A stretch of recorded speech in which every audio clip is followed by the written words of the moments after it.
Muy queridos hermanos en Cristo Jesús, Rey del universo.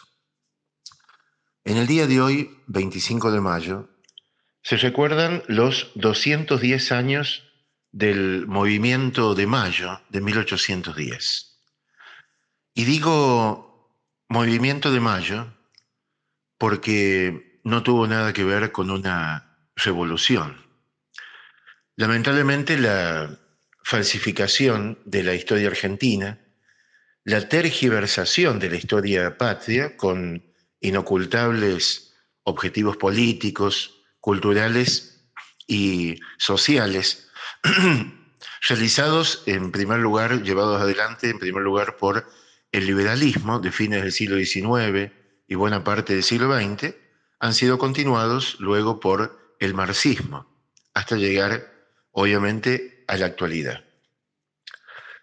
Y se sigue diciendo que lo que sucedió en mayo de 1810 fue una revolución populista, democrática, liberal, antijerárquica, antimilitar, antihispánica, y que lo religioso, lo católico, no tuvo absolutamente nada que ver en esa intervención, o no tuvo nada que ver en el protagonismo. Justamente el liberalismo transformó mayo de 1810 en uno de los episodios fundamentales, esenciales, de lo que luego ellos mismos denominaron la historia oficial.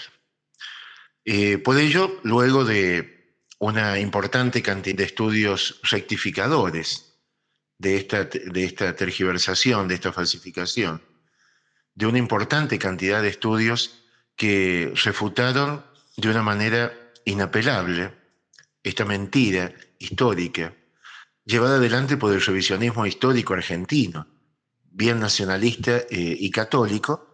Podemos decir expresamente que lo que sucedió hace 210 años atrás fue un movimiento jerárquico, un movimiento integrador, es cierto, un movimiento que tuvo una característica militar, también diría aristocrática, no oligárquica, sino eminentemente aristocrática, realizada por los mejores de la sociedad, realizada por aquellos que verdaderamente representaban las necesidades e intenciones, inclusive también del pueblo, e inclusive también fue un movimiento católico. Así que lo que voy a intentar hacer es una cronología de los hechos más importantes y fundamentales que se fueron dando para poder observar cómo se fue produciendo ese desarrollo histórico que llevó justamente a la formación del primer gobierno patrio. Y entonces luego poder sacar conclusiones lo más fidedignas y veraces posibles sobre este tan particular tema, porque el hecho histórico que estamos intentando retratar y que estamos conmemorando y recordando es muy importante, es fundamental en nuestra historia, tenerlo bien presente y conocer la veracidad de ese hecho y el proceso que justamente terminó siendo una especie de trampolín para que justamente se estableciera el primer gobierno patrio y no precisamente el inicio de la historia argentina, el inicio de la historia patria, como nos siguen mintiendo tantos liberales como marxistas. Bueno, comenzando con ese proceso, que trataremos de hacer breve, como dije, en sus partes principales, podríamos comenzar con lo que sucedía en Europa. En la Europa de fines del siglo XVIII, principios del siglo XIX, y que lo que sucede justamente en el viejo continente va a tener, por supuesto, obviamente, repercusiones importantes en el Virreinato del Río de la Plata y más precisamente en Buenos Aires. A fines del siglo XVIII, como sabemos, se produjo la Revolución Francesa, en el año 1789. Bueno, esta revolución va a imponer el terror de manera sistemática, provocando un verdadero genocidio en el pueblo francés. Entre 1789 y 1799 hubo más de 2 millones de personas asesinadas en Francia, particularmente este genocidio en la región de la Vendée. Pero también estuvieron, claro está, como distinguiéndose de alguna forma, si se puede decir así, los asesinatos de los reyes mismos, como Luis XVI y su esposa María Antonieta. Los ultrajes, las torturas y las posteriores atroces muertes de nobles, de sacerdotes, de religiosas, e inclusive también de los mismos impulsores iniciales de la revolución, que se autodenominaba de la libertad, de la igualdad y de la fraternidad. Bueno, en 1799 aparece aparece públicamente un personaje muy particular entre los militares franceses, que a través de un golpe de Estado del 18 de febrero de ese año, se va a poner al frente de Francia y va a terminar, podemos decir, con esa orgía de sangre. Ese personaje se llamaba Napoleón Bonaparte, que por sucesivas victorias militares va a llegar a convertirse en emperador de Francia en el año 1804. Entre 1805 y 1807, Napoleón Bonaparte, derrotando a todos sus enemigos, más particularmente a Inglaterra, se va a declarar como el emperador de Europa, ¿no? Como el dueño de Europa.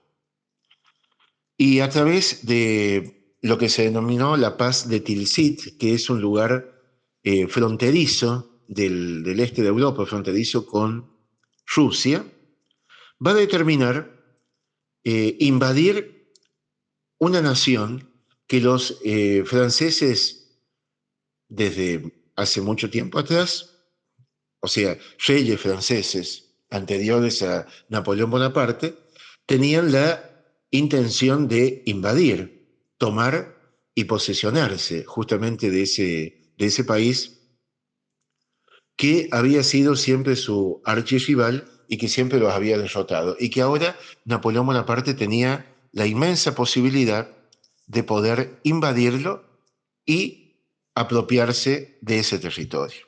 Estamos hablando, obviamente, de España, ¿no? Napoleón Bonaparte invade primero Portugal, que era justamente aliada de Inglaterra, y entonces de allí, justificándose de esa forma, invade España. ¿Qué pasaba en España en ese momento? Bueno, el rey era un perfecto inútil, pobre, ¿no? Se llamaba Carlos IV, y quien verdaderamente gobernaba era su esposa, Luisa de Parma, y, tengo que decirlo así, el amante de Luisa de Parma, que vivía junto con la, con la reina y con el rey, o sea, los tres allí viviendo en la misma casa. Ese personaje se llamaba Manuel Godoy, que era ministro de gobierno de los españoles en aquel tiempo, y este Manuel Godoy, aparte de ser el amante de Luisa de Parma, tenía una política completamente favorable a Napoleón Bonaparte y va a hacer todo lo posible para que Napoleón Bonaparte pueda, como efectivamente lo hizo, invadir España. Carlos IV no dijo ni hizo absolutamente nada. Por supuesto que Luisa de Parma estaba completamente de acuerdo con las decisiones de Manuel Godoy. Esta situación completamente irregular, triste, lamentable, que estaba pasando España en ese momento, va a provocar un amotinamiento del hijo mayor de Luisa de Parma y de Carlos IV, que era justamente el príncipe Fernando, le decían el príncipe de la paz. Bueno, era otro inútil este personaje también, muy parecido en la forma de ser a su padre, pero se amotina en Aranjuez junto con un grupo de seguidores y va a obtener que su padre, su débil padre, abdique la corona a favor de él. Y el 18 de marzo de 1808 va a ser nombrado como Fernando VII. Encima le van a colocar el nombre de Fernando VII o la denominación de Fernando VII el Deseado. Bueno, todo esto que estoy comentando va a quedar absolutamente sin efecto por la intervención directa de Napoleón Bonaparte, que en Bayona, al sur de Francia, en abril de 1808, va a reunir tanto a Carlos IV como a Fernando VII, los va a hacer reconciliar y luego va a lograr que Carlos se retracte de su abdicación, de que Fernando acepte tal retractación y que los dos le puedan entregar serena y tranquilamente la corona de España. Por eso esa reunión entre estos tres personajes se denominó la farsa de Bayona. Luego, digamos que Napoleón Bonaparte los envió a un lugar bien recóndito de Francia, a un castillo en Valençay, donde estos dos personajes, parece ser, la pasaban realmente muy bien, sin preocuparse por el glorioso y valeroso pueblo español. Bien, o sea, sus reyes habían traicionado a España y le habían entregado entonces, digamos, la corona a Napoleón Bonaparte. Esto se denominó la farsa de Bayona. Inmediatamente Napoleón Bonaparte, que tenía también muchas cosas para hacer, porque él no era simplemente, o no quería ser simplemente el rey de España, sino el emperador de Europa, va digamos, a llamar a su hermano, que era príncipe de Nápoles en ese momento, José Bonaparte, que luego va a ser conocido por los mismos españoles como Pepe Botella, por su afición a las bebidas blancas, no precisamente al agua o a la soda, ¿no? Este muchacho que pocas veces estaba lúcido va a ser justamente dirigido como una especie de títere por su hermano Napoleón Bonaparte. Y esto va a ser una humillante y vergonzosa aceptación del poder de Napoleón Bonaparte con respecto a España. O sea, José Bonaparte era un auténtico y verdadero usurpador de la corona. Ante esto, los españoles se rebelaron. Comienza la rebelión en Madrid el 2 de mayo de 1808, que luego, casi inmediatamente, se extiende a toda España en contra de la Francia revolucionaria. Y entonces, ¿qué es lo que hacen los españoles? Simplemente continuar con sus leyes, porque la legislación española, particularmente la legislación del siglo de oro de España, del siglo XVI, decía, expresaba que en una circunstancia excepcional, como era justamente esta, ante la usurpación de la corona, y entonces caducaba justamente de manera legal la autoridad del monarca español, y si había sido usurpado, entonces ese poder iba directamente hacia las juntas de gobierno que se organizaran en la península. Justamente se organizaron juntas de gobierno que recibieron el poder de los municipios, así en Galicia, en Sevilla, en Asturias, en Valencia, en Murcia. Mientras tanto, los españoles se habían organizado militarmente, no simplemente había sido una rebelión o una insurrección, y luchaban braviamente contra los franceses, contra el ejército imperial francés o revolucionario francés. Por ejemplo, en julio de 1808, simplemente para dar una mención, va a haber un triunfo excepcional, sensacional de los españoles en Bailén, y allí va a actuar un joven oficial llamado José Francisco de San Martín y Matorras, que va a recibir directamente una condecoración por el valor en combate en el mismo lugar del combate, ¿no? En el mismo lugar en el que se produjo, como decía, ese triunfo sensacional, excepcional, de los españoles sobre los franceses en Bailén. Se forma entonces en Aranjuez para poder, digamos, centralizar los trabajos y las actividades de todas las juntas de gobierno, se va a formar en Aranjuez la Suprema Junta Central Gubernativa, que va a mandar en nombre de Fernando VII. Y entonces los españoles, con toda esta situación terriblemente excepcional, tan problemática ante la invasión de su propio territorio, se organizan políticamente de acuerdo a la legislación española del siglo XVI. Bueno, ¿qué pasaba en Buenos Aires? ¿Cómo recibe Buenos Aires esto?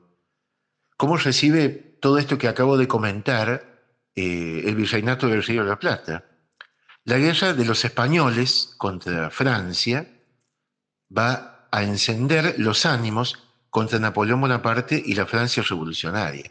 Desde el principio, podemos decir, desde el mismo origen, el pueblo rioplatense, más particularmente el pueblo porteño, se oponía absolutamente a Napoleón Bonaparte y a la Francia revolucionaria, como así también a las consecuencias de la Revolución Francesa.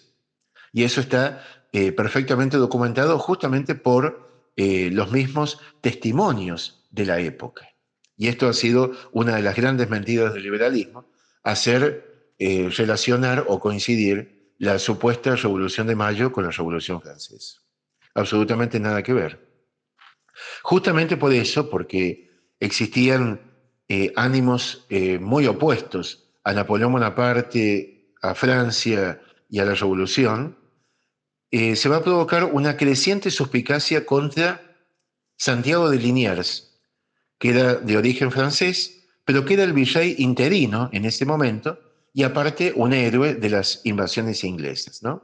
Se va a provocar un enfrentamiento entre Santiago de Liniers con el Cabildo y con Martín de Álzaga, que había sido el otro gran héroe de las invasiones inglesas y que se oponía directamente a Liniers por, o sea, digamos, se oponía a Liniers sospechándolo justamente de su connivencia con los franceses.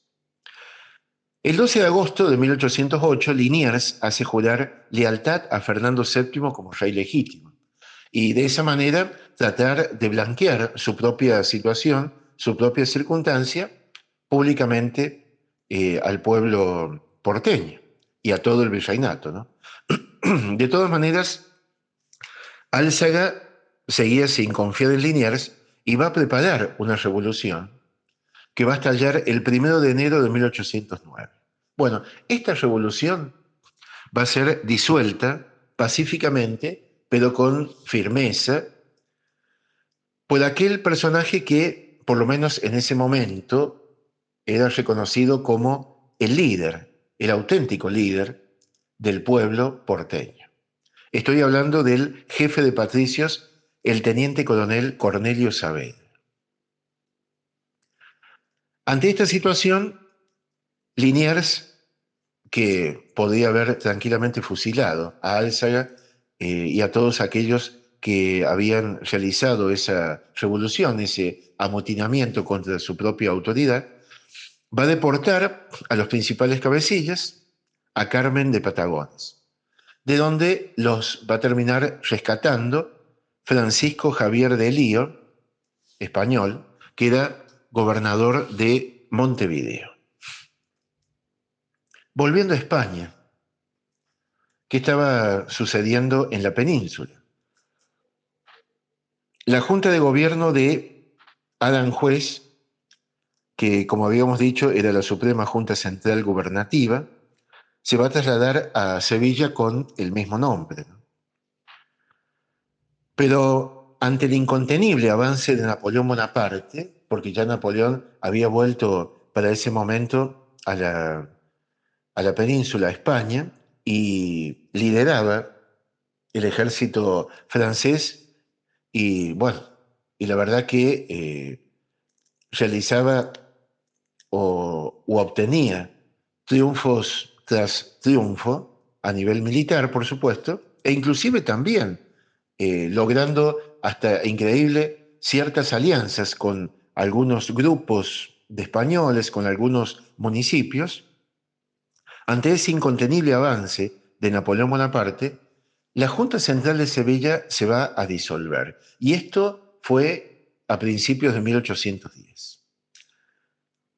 Se mantuvo por muy poco tiempo una Junta Suprema en Sevilla que ya directamente no mantenía el principio de autoridad. O sea, que estamos diciendo que el principio de autoridad, el principio del poder monárquico, había desaparecido en España.